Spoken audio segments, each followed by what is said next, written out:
Sir classes AP sir class के YouTube channel में आपका स्वागत करते हैं। फाइनली आज के इस वीडियो में मैं आप लोगों को इंडिकेटर पढ़ाऊंगा। जो हम लोग चैप्टर पढ़ रहे हैं वह है अम्ल क्षार व लवण। कक्षा 10 का बहुत ही महत्वपूर्ण चैप्टर यह है, ठीक है। इसमें हम लोग समझने वाले हैं इंडिकेटर मतलब सूचक के बारे में। तो फाइनली मैं आपको पहले बताऊं कि भाई इंडिकेटर्स क्या होते हैं। तो आपने कहीं ना कहीं इंडिकेटर जो आपके स्क्रीन पे दिख रहा हो ये तो देखा ही होगा, ठीक है। बाइक्स को आपने देखा होगा, बाइक्स के बगल में इंडिकेटर्स होता है, ठीक है। वहां देखा होगा कार के बगल में इंडिकेटर्स होते हैं, ठीक है। या आप किसी गली या चौराहे पर जाते हैं तो वहां पर आपको ऐसे चार पांच तरीके के इंडिकेटर्स दिखते हैं कि आपको इस तरफ से जाना है, इस तरफ से नहीं जाना है, ठीक है। तो वो भी इंडिकेटर्स का काम करते हैं। इंडिकेटर का अर्थ होता है एक प्रकार की सूचना प्रदान करना, मतलब आपको इंडिकेट कर दे कि यार ये चीज ये है, ठीक है, यहाँ आपको जाना है, ठीक है। तो इंडिकेटर्स ऐसे अम्ल क्षार व लवण में भी होते हैं कि हमें किसी भी चीज को इंडिकेट कर दे, बता दे कि हाँ यही चीज है, ये अम्ल है, ये क्षार है, ये लवण है। तो हमें ये चीज पता चलेगा कैसे, क्योंकि हमें इस चीज का पता कैसे चलेगा कि यार ये अम्ल है या क्षार है या क्या है, इसका हम कैसे तरीके से हमें पता चलेगा, इसके बारे में ही पूरा वीडियोज में हमें समझना है। वीडियो को स्टार्ट करते हैं, ठीक है। तो इससे पहले मैं आपको बता दूं कि जो हम लोगों ने फर्स्ट वीडियो में पढ़ा था अम्ल क्षार व लवण वाली फर्स्ट वीडियो में हमने क्या पढ़ा था वो बता दें। हमने वहाँ अम्ल समझा था, क्षार समझा था, क्षारक को समझा था, साथ ही साथ हमने लवण को भी समझा था।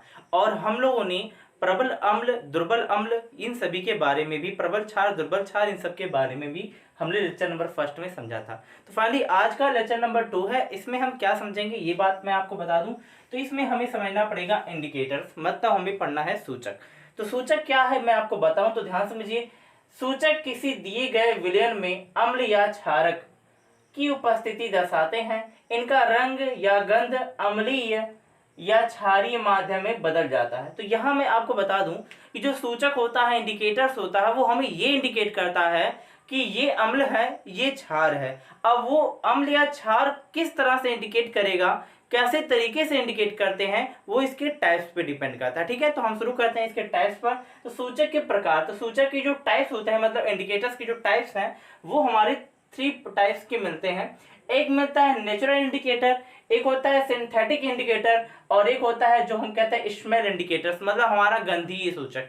मतलब यहाँ पर हमें प्राकृतिक सूचक, कृत्रिम या संश्लेषित सूचक कहते हैं, और एक गंधीय सूचक हमें मिलता है। अब यहाँ हमें जो प्राकृतिक सूचक मिल रहा है इसे आप ध्यान से समझिएगा। नाम से ही पता है कि नेचुरल होगा, ठीक है, प्राकृतिक होगा। तो यहाँ देखिए ये पौधे में पाए जाते हैं, जैसे कि लिटमस। अब लिटमस पेपर जो होता है ये क्या है, एक विलयन होता है डिजॉल्व। तो मैं आपको बताऊंगा, जस्ट पहले मैं आपको पूरा सिस्टम समझा दूं, ठीक है, वो उसके बाद में बताऊंगा। तो यहाँ देखिए कहने का मतलब है लिटमस होगा, मतलब पौधे से प्राप्त होता है। और साथ ही साथ क्या होती है, लाल पत्ता गोभी, ठीक है, क्योंकि अभी तो यहाँ हरी पत्ता गोभी मिलती है, ठीक है, लेकिन लाल पत्ता गोभी भी मिलती है, और वह भी हमारे एक प्रकार का क्या करता है कि सूचक का कार्य करता है। कैसे करता है पूरा सिस्टम में आपको एक चार्ट के तरीके से बता के बताऊंगा, ठीक है। परेशान थोड़ा सा मत होइए। एक होता है हाइड्रेलिया का पौधा, हाइड्रेलिया के पौधे का जो फूल होता है ये, और सबसे बेस्ट जो हम लोग के नॉर्मल लाइफ में और हर जगह मिल जाती है, जिसको कहते हैं टर्मरिक, हल्दी। मतलब हल्दी हमारी एक प्राकृतिक सूचक होती है और एक बेस्ट होती है, क्योंकि अभी आपने क्या किया, जब भी आप कुछ खाते हो और उसका दाग और जो इसके ऊपर गिर जाता है, गिरने के बाद क्या होता है, जब उसको हम साफ करते हैं तो उसका रंग देखो हल्दी, क्योंकि हल्दी लग जाती है सफेद शर्ट पे या कहीं पर भी हल्दी लग जाती है। उसके बाद जब हम साबुन सरफ से या किसी भी तरीके से हम उसे साफ करते हैं, साफ करने के बाद उसका जो रंग है वो परिवर्तन हो जाता है, चेंज हो जाता है, ठीक है। तो वो चेंज होने का कारण क्या है, क्योंकि वह एक प्रकार का क्या है, सूचक का कार्य करती है। अब ये बताती है कि जो साबुन है या सरफ है वो अम्ल है या क्षार है, ये इस प्रकार का इंडिकेट करती है, बताती है, ठीक है। तो अभी मैं पूरा सिस्टम बताऊंगा, आप समझेंगे। तो यहाँ क्या है, कृत्रिम सूचक जो हमारा होता है ये क्या रहता है, ये रासायनिक पदार्थ है, ठीक है। ये जो होते हैं, अब जैसे ये रासायनिक पदार्थ होते हैं, और जैसे कि बात करें हम मेथिल ऑरेंज और फिनेल्फ्थलीन, ये दोनों चीजें एक कंपाउंड से बनाया। सिंथेटिक का अर्थ है कि भाई इनको क्या करते हैं, लैब में बनाते हैं, एक सोल्यूशन ये लिया, एक सोल्यूशन ये लिया, दोनों को मिक्स किया, उसके बाद ये जा करके बन जाते हैं। तो ये जो हमारा विलयन मिल रहा है, ये जो विलयन मिलेगा ये रासायनिक पदार्थों से मिलकर बनेगा, ठीक है। गंधीय सूचक का अर्थ है गंध, नाम से ही पता है कि स्मेल कोई आएगा, पता चल जाएगा कि यार अम्ल है, ये क्षार है, ठीक है। तो यहाँ पर ये कहने का मतलब इन पदार्थों की गंध ही अम्लीय या क्षारीय माध्यम में बदल जाती है। यहाँ पर समझिएगा ध्यान से, जैसे कि हम बात करें प्याज की। प्याज भी हमारा एक प्रकार का सूचक का कार्य करता है। मैं पूरा चार्ट बताऊंगा तब आप अच्छे से समझ जाओगे, ठीक है। इसके बाद में तुरंत जाता हूँ, प्याज और उसके बाद लौंग का तेल, मतलब ये दोनों जो होते हैं यह बहुत ही बेस्ट अपने आप में गंधी सूचक के एग्जाम्पल है अम्ल और क्षार के लिए, ठीक है। अब मैं चार्ट के माध्यम से इसको समझाने की कोशिश करता हूँ। अभी जैसा कि हम लोगों ने जो सूचक थे उसके टाइप्स हम लोगों ने पढ़ लिए हैं, जिसमें हम लोगों ने प्राकृतिक सूचक, संश्लेषित सूचक या कृत्रिम सूचक जिसे कहते हैं, और गंधी सूचक, ये सभी को समझ लिया है। अब उन सभी को बारी बारी से हम क्या करेंगे, और अम्ल में और क्षार में डिजॉल्व कराएंगे, मिक्स कराएंगे उन सभी जितने भी कंपोनेंट्स हैं, ठीक है। तो देखते हैं ध्यान से, यहाँ ध्यान से समझिएगा। जैसे कि बात करें हम, इतने जो कि हमारे इतने पार्ट हैं ये हमारे कहलाते हैं प्राकृतिक सूचक, जैसे कि मैंने आपसे बताया था। लिटमस, लाल पत्ता गोभी का रस, हल्दी और हाइड्रेलिया के फूल का रस, इतने चीजें जो हमारी होंगी ये हमारे प्राकृतिक सूचक कहलाते हैं। लेकिन इसमें मैं पहले लिटमस के बारे में कुछ आपको डिटेल्स में बताऊं, तो जरा ध्यान दीजिएगा। जो लिटमस का विलयन होता है, लिटमस का जो विलयन होता है वो बैंगनी रंग का रंजक होता है, मतलब बैंगनी रंग का ही होता है, ठीक है। बैंगनी रंग का डाइस होता है, ठीक, जो कि हो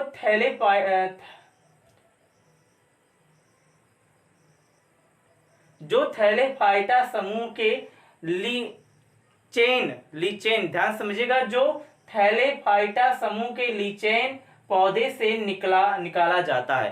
तो ये क्या होता है कि थैलेफाइटा एक समूह है जिसमें लीचेन एक पौधा होता है, ठीक है, जो कि बाहर पाया जाता है, ठीक है। लीचेन एक पौधा है, उस पौधे के रस को निकाला जाता है प्राय, उसके बाद उसका जो रस होता है वो ऑब्वियसली बैंगनी रंग का होता है, ठीक है। तो बैंगनी रंग का होने के कारण वो एक प्रकार का सूचक होता है, तो प्राय इसे सूचक की तरह उपयोग में लाया जाता है, ठीक है। और साथ ही साथ लिटमस विलयन जब ना तो अम्लीय होता है और ना ही क्षारीय होता है, ये बैंगनी रंग का होता है। तो फाइनली समझ लीजिए इस बात को कि जो भी थैलेफाइटा समूह का जो है वह लीचेन नाम का एक पौधा है जिसके रस को निकाला जाता है, जिसमें से जाकर के लिटमस बनता है, जो कि कैसे रंग का होता है, बैंगनी रंग का होता है, ठीक है। तो फाइनली बैंगनी रंग का लिटमस होता है, ये तो आप समझ ही गए।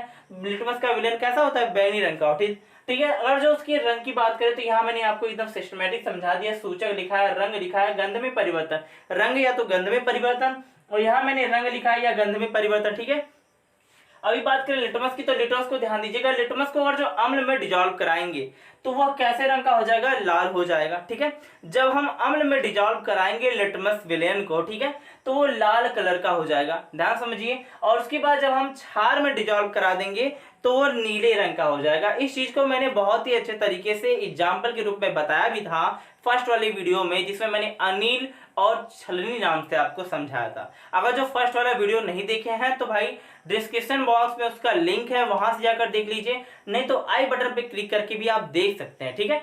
तो यहाँ ध्यान से समझिए, सेकंड जो टॉपिक हम लोग का आता है वो ये है कि जो लिखा है लाल पत्ता गोभी का रस। अभी लाल पत्ता गोभी नाम से पता है लाल होगा, तो उसका जो कलर होगा पहले से वो लाल ही होगा। तो यहाँ अगर जो अम्ल में हम डिजॉल्व कराएंगे तो लाल ही रंग का होगा, मतलब कोई चेंज नहीं होगा, लाल ही कलर का होगा, यहाँ पर लाल रंग का हो जाएगा, ठीक है। लाल पत्ता गोभी का जो रस होगा वो लाल, अम्ल में डालेंगे जब हम अम्ल में तो लाल ही कलर का हो जाएगा, और जब हम उसे क्षार में डालेंगे तो कैसा हो जाएगा, हरा हो जाएगा। तो मैं आपको बता दूं बेसिकली क्या होता है कि जो चाइनीज होते हैं वो सभी सिंथेटिक गोभी बनाते हैं, बड़े बड़े पत्ता गोभी सिंथेटिक बनाते हैं, वो इसी कारणों से बना पाते हैं क्योंकि उनके पास लिटमस का जादू होता है, ठीक है। और ये सभी जो पत्ते का जो मैंने कहा ना जादू होता है, तो जादू डालते हैं तुरंत अपना, और उसके बाद जो गोभी है वो तैयार हो जाती है, ठीक है। तो सेकंड जो हमारा है वो क्या है भाई, देखिएगा हल्दी।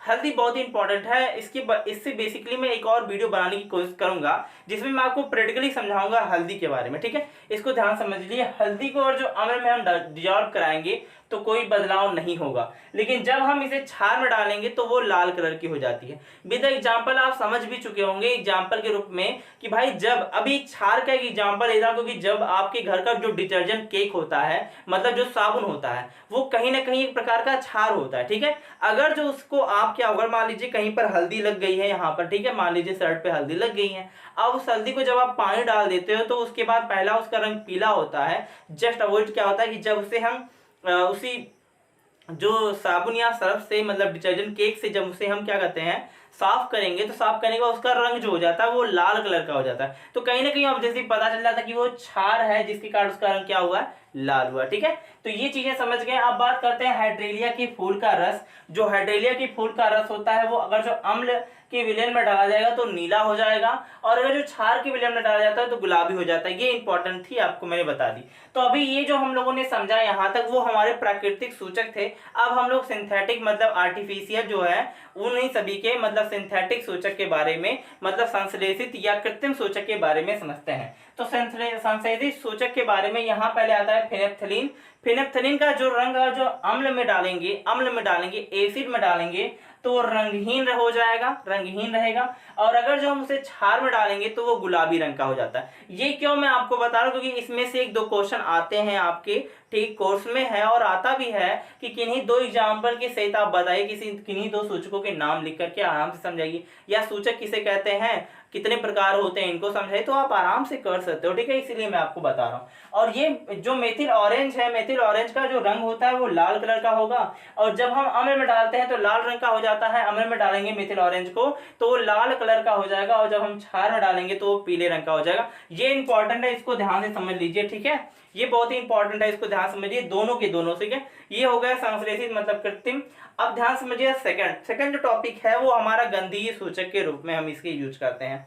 ये ऑब्वियसली 2 चीजें इसमें से हमें मार्केट में मिल भी जाएंगी और ऐसे हमारे घर पर भी उपलब्ध होंगी। जैसे कि बात करें प्याज का, तो प्याज के रस को ले लीजिए। ठीक है, प्याज के रस मतलब प्याज को पीस लीजिए, प्याज का रस निकाल लीजिए, और प्याज के रस को जब आप अम्ल में डालेंगे, अम्ल का कहने का तात्पर्य आपके पास घर में ऑब्वियसली नींबू होगा, उसी को निचोड़ दीजिएगा उसमें। ठीक है, क्योंकि वो भी प्रकार की एसिड ही है। जैसे ही निचोड़ेंगे तो उसका रंग जो उसका मतलब जो गंध होगा वो कैसा होगा, तीव्र गंध हो जाएगा, मतलब स्मेल अजीब तरीके की आएगी। लेकिन जब आप उसे क्षार में डालोगे, क्षार क्या होगा, घर पे आपके पास साबुन होगा, मैंने कहा उसमें डिजॉल्व करा दीजिएगा, तो उसमें कोई गंध नहीं आएगा, उसमें कोई गंध आएगा ही नहीं।